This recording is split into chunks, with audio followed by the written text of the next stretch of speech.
Hey beautiful. Have you considered subscribing to our channel? It helps us make quality content for you. Help us reach our goal of 1,000 subscribers. Under a blood-orange sky, the dry wind of Zareth 4 scraped across the jagged canyon like a whisper from the dead. Eli Maddox stepped over cracked shale, his boots kicking up fine dust that glittered faintly in the twin sun's light. He adjusted the strap of his oxygen recycler and scanned the ridgeline with sharp eyes honed by years of recon work. Nothing moved. Not the carrion buzzards, not the cactus vines, not even the distant mining drones that usually hummed in the lower basin. Something was wrong. He knew it in the way his instincts twitched like a drawn bow. He tapped his wrist pad and brought up the bioscanner grid. Dead silence. Not even vermin. Just as he turned back toward his rover, a faint vibration trembled through the earth. He froze. Again. A tremor, then a muffled groan. Organic. Not mechanical. He followed the sound down a narrow crevice, the heat pressing against his skin like molten breath. The smell hit first. Metal. Blood. Burned flesh. He rounded a boulder and saw it. A beast. Huge. Its body sprawled across broken stone like a forgotten god. Scaled and muscled, with shredded wings tucked close to its sides and cybernetic plates fused to its spine. Its chest rose in shallow jerks, its breath ragged and wet.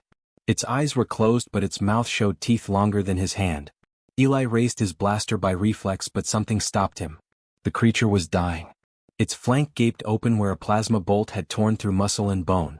A thick collar encircled its neck, etched with strange curved symbols that shimmered faintly. He crouched slowly and watched for any sign of movement. Its eyes twitched. A groan escaped its throat. Deep. Not feral. Almost like a voice. He exhaled and lowered his weapon. Damn it. He pulled the medpack from his belt and set to work, ignoring every regulation he had been drilled with. Human tech didn't always mesh well with alien biology, but bleeding was bleeding and muscle was muscle. He sprayed coagulant foam over the wound and wrapped its limb with biotape, the edges hissing as they sealed. The creature flinched once. But it didn't resist. Good. He touched the collar again. No translator could read it, but the markings looked ceremonial. Not industrial. He snapped a photo and sent it through his comm to headquarters, tagging it low priority. Let them figure it out later. He had more immediate problems. The creature weighed easily a ton, but his drone hauler could manage partial lift with the gravity settings adjusted. He rigged the drone with stabilizer braces and hoisted the beast slowly, inch by inch, over the rocky path toward his outpost. The suns dipped lower by the time they reached the gates. The shadows stretched long across the sand like claws. Inside the outpost, he sealed the doors and activated the cryo mat designed for cargo.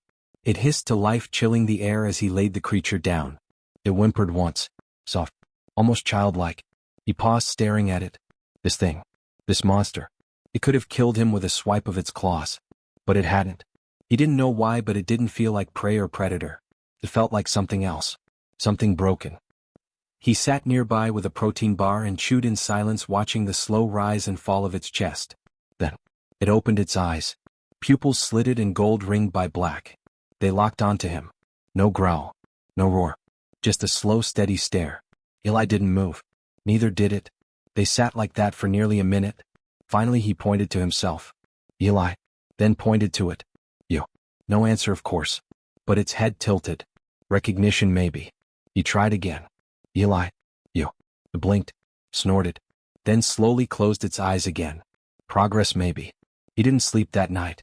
His outpost was silent. Too silent. Even the exterior monitors showed nothing but static blips from heat mirages and mineral vents. He replayed the day in his mind over and over. Something about that collar bugged him. He ran it through the base AI again, this time without filters. One match pinged. Royal Crest. House Baratheon. Zareth IV's nobility. He sat upright. No wonder the thing looked ceremonial. It belonged to someone important. Very important.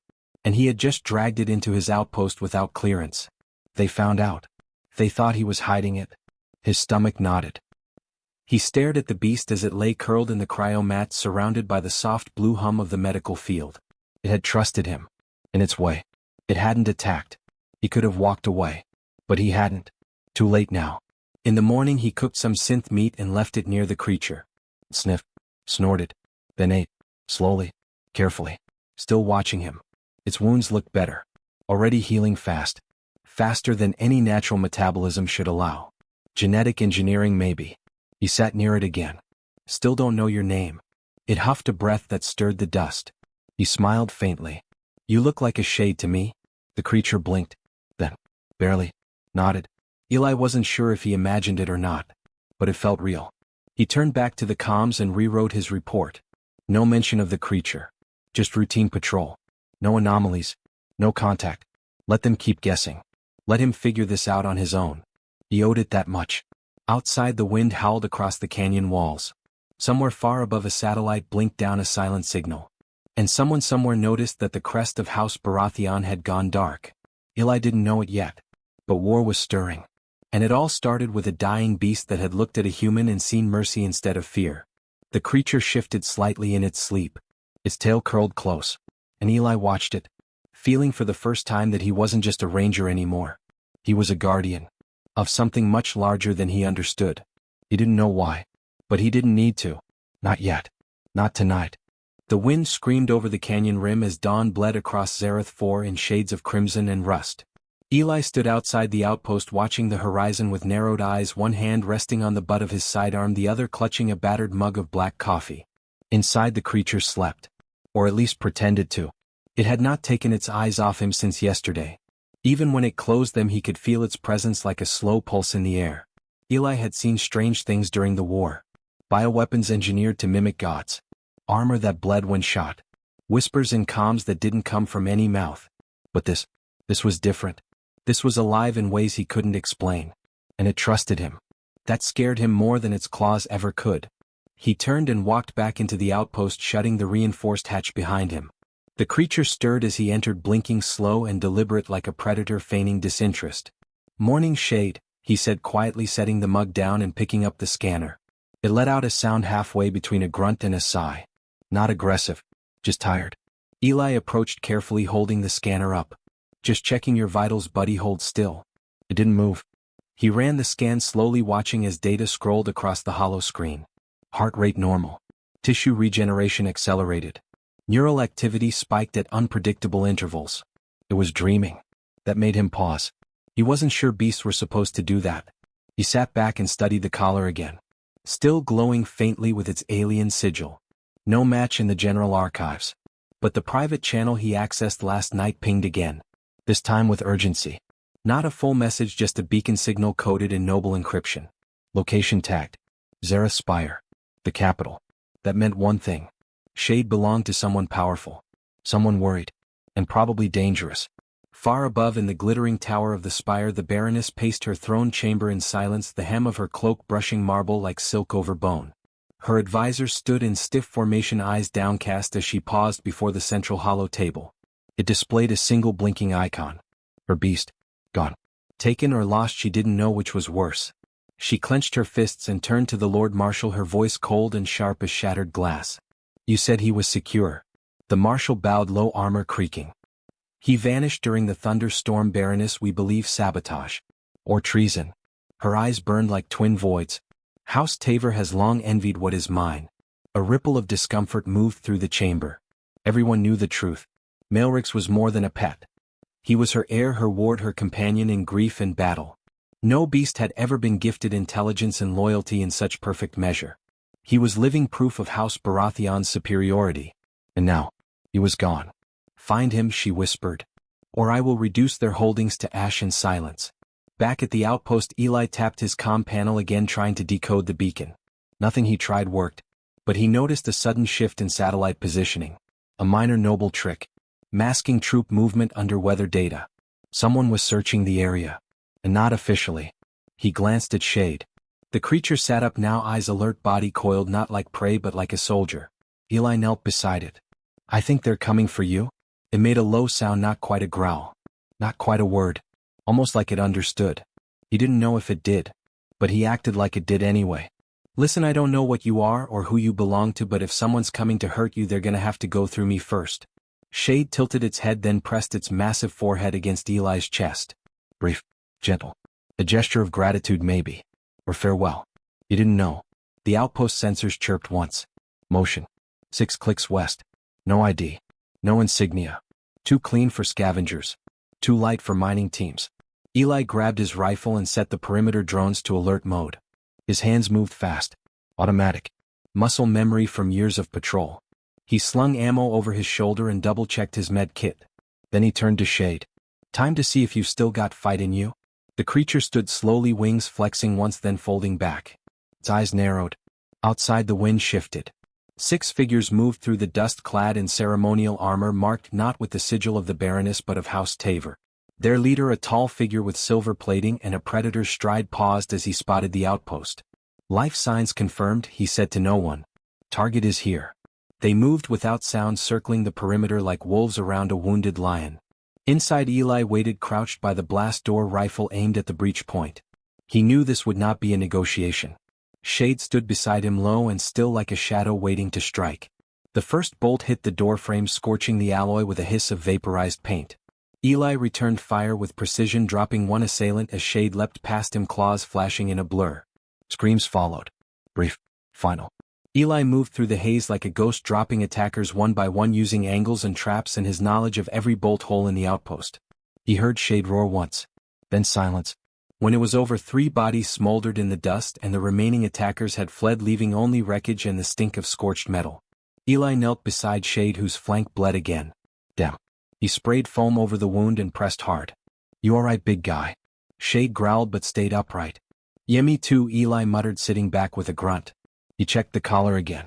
Its glow pulsed now in a rhythmic pattern. A locator signal. Too late to hide. He looked up at the sky just as a shadow passed overhead. A massive ship descending with sleek hull plates and noble insignia. Not House Taver. House Baratheon. The Baroness herself was coming. Eli stood slowly, rifle still in hand, as the ship touched down and its ramp extended. Soldiers stepped out first. Disciplined, armored, and silent. Then she appeared. Tall. Regal. Eyes sharp enough to cut stone. She walked forward and stopped when she saw Shade. The creature stood despite its injuries, wings low, head bowed. But not in fear. In recognition. Her voice was soft and breaking. Maelrix. The creature raised its head. Eli watched the moment stretch between them like a thread drawn across space. He said nothing. But his grip on the rifle tightened. The Baroness turned to him and spoke with icy clarity. You have something that belongs to me. Eli didn't flinch. I saved him. If I hadn't, he'd be dead in that canyon. So if you want him back, you're gonna explain who he is and why someone tried to kill him. She stared at him for a long moment. Then her gaze shifted to Maelrix. The beast moved closer to Eli. Standing between him and the Baroness. Her eyes widened. Just slightly. And in that breath of silence, something changed. Eli could feel it. This was not over. But it had begun. And the next move would not be his. The wind had stilled and the desert held its breath, as if Zareth for itself sensed the weight of what now stood between one human, one beast, and a Baroness whose gaze could command fleets and shatter treaties.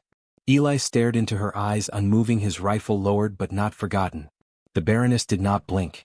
Her soldiers stood silent behind her, statues of metal and resolve. Maelrix remained between them. Still. Alert. A living wall of muscle and loyalty. The Baroness took one slow step forward, her voice low and level. You do not know what you are guarding, human.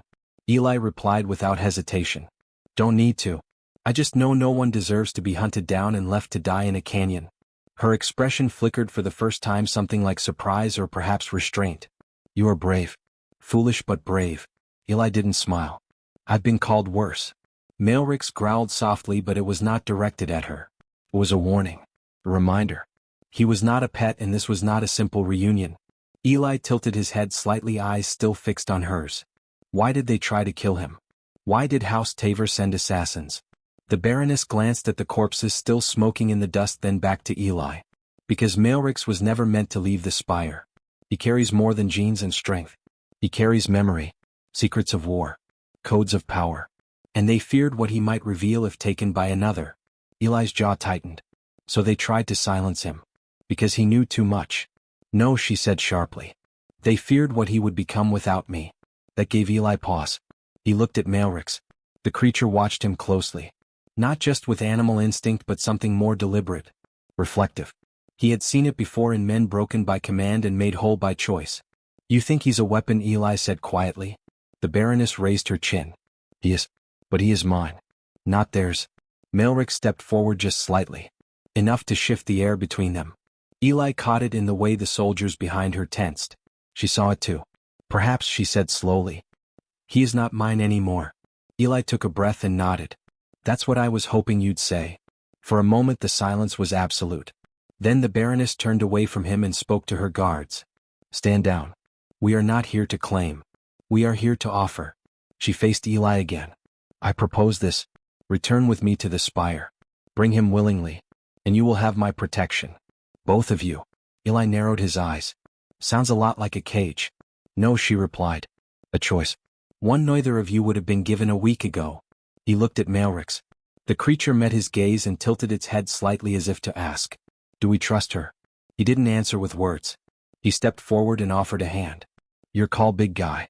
Maelrix hesitated, then gently pressed his forehead into Eli's palm. A sound escaped the Baroness then. Small. Almost a breath. Perhaps sorrow. Perhaps relief. Eli looked back at her. "We'll come. But on our terms. I go where he goes. He stays free." The Baroness nodded slowly. "Agreed." The transport ship's bay hissed open and they walked aboard together, Eli, Maelrix, and the unspoken tension of two worlds colliding. The spire rose like a blade from the planet's crust. Black glass and gold veins etched with energy conduits and centuries of history. Eli had never been here. Few outsiders had. It was not built for guests. It was built to endure. He followed the Baroness through its halls, eyes scanning walls, doors, soldiers. He counted exits without thinking. Habit.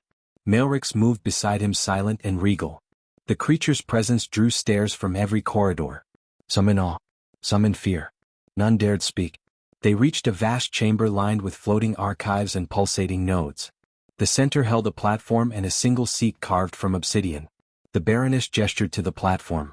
"This is where he was made. Not born. Made." Eli's fingers twitched. Maelrix let out a low sound. She continued. "He was created to be more than a beast. To be a vessel for our legacy. Our blood was failing. Our line weakening. Maelrix was to carry the mind of 100 ancestors. Their strategies, their victories, their power." Eli felt a chill. "You put them inside him." She nodded. "But we did not account for what would grow in the spaces between. His own will." Eli looked at Maelrix. "You're not just a weapon. You're a person." Maelrix blinked once, then lowered his head. The Baroness turned away, her voice quieter. "And when he began to question, he became dangerous. Not because of what he might do, but because of what he might choose. Like choosing to leave," Eli said. "Or choosing not to kill." The Baroness exhaled. "He fled during the last storm. We thought he was taken by House Taver. We launched a purge. We were wrong." Eli clenched his jaw. "And now I see he was not lost," she said. "He was found." The words hung heavy in the chamber. Eli stepped forward. "You can't keep doing this. Breeding minds for war. You can't control what's human inside something just because it's wrapped in scales and code." She turned to him, and for the first time her voice was not command but confession. "I know. I created him to preserve my house. But in doing so I may have created the last thing it needed to survive. A future beyond blood." She stepped closer to Maelrix and reached out. The creature allowed it. Her hand rested on his shoulder. "I release you," she said. No ceremony. No command seal. Just words. Eli watched the glow on the collar fade. A soft hiss as it unlocked and fell away. Maelrix looked down at the metal, then crushed it beneath his claw. No turning back. The Baroness turned to Eli. "You gave him something we never did. The right to be more than we imagined." He shrugged. Seemed like the decent thing to do. Outside the spire, lightning split the sky. A storm was coming again. But this time they would walk into it together. Not as master and weapon. Not as savior and beast. But as equals. Eli looked to Maelrix and saw not the thing he had dragged from the canyon, but a warrior, a friend, and maybe, just maybe, the beginning of something new. They had escaped death, survived betrayal, defied legacy, and now, they had a choice. Whatever came next, they would face it side by side.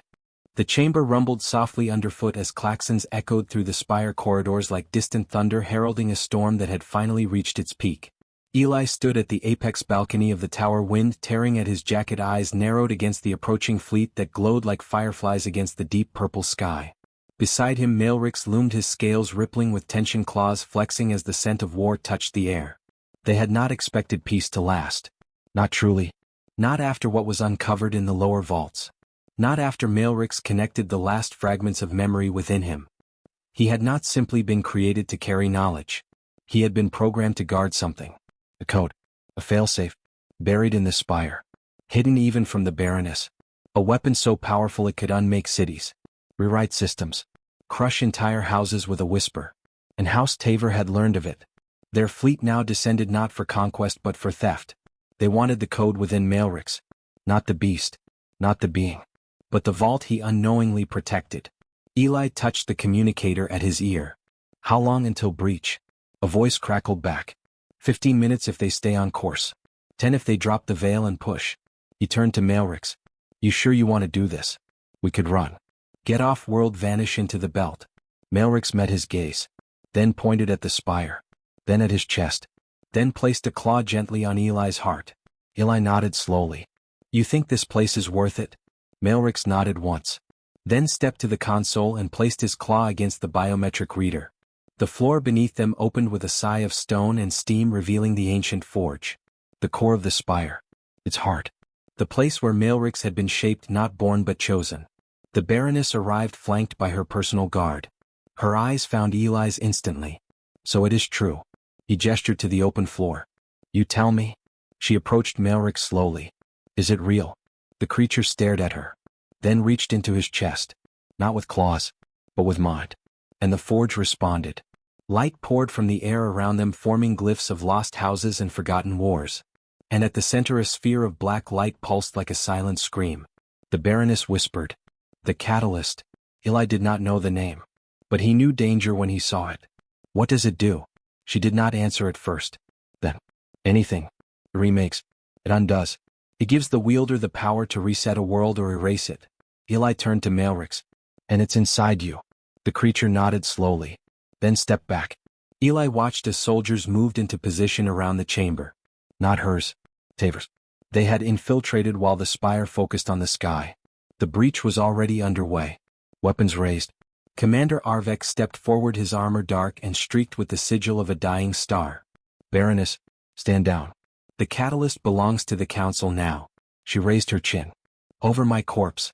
That can be arranged. Arvek raised his hand and fired. But the bolt never reached her. Maelrix moved with impossible speed, intercepting it with his shoulder, roaring as he slammed into the advancing soldiers. Chaos erupted. Eli ducked behind a pillar, returning fire with calm precision. The Baroness drew her blade, energy laced and deadly, her every strike a reminder of her lineage. Maelrix tore through the invaders not with rage but purpose. He was not killing out of fury. He was defending something sacred. His body glowed with ancient symbols as the catalyst responded to his will. Eli fought to reach him, every step a battle, every breath earned. They had planned for this. Trained together for a final stand. But he had not expected to feel this much. Not anger. Not fear. But sorrow. This was not just a war. It was a farewell. Maelrix stood at the forge now, surrounded by the light of his creation. He turned to Eli. And spoke for the first time. His voice was deep, broken but clear. Protect her. Eli's heart stopped. You can talk. Maelrix gave a slow nod. Always could. Never needed to. Until now.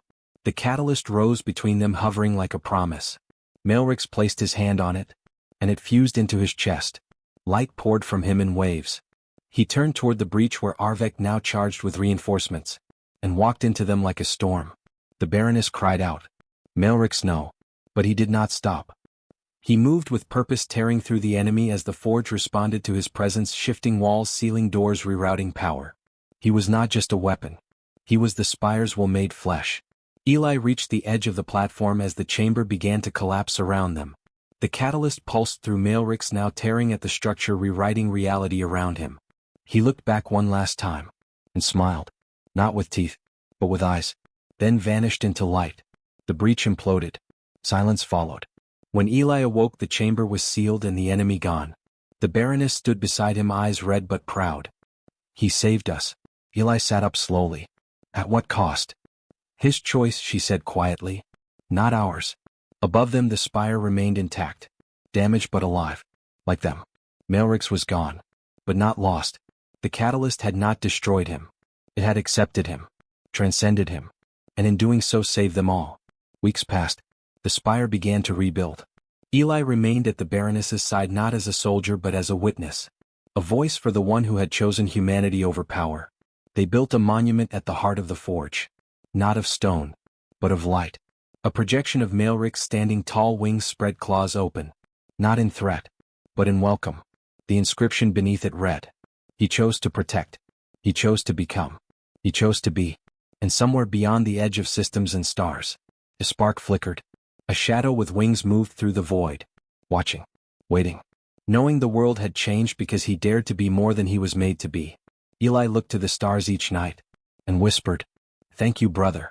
The wind never answered, but it did not need to. The story had already been written in fire and light and blood, and its end was only the beginning.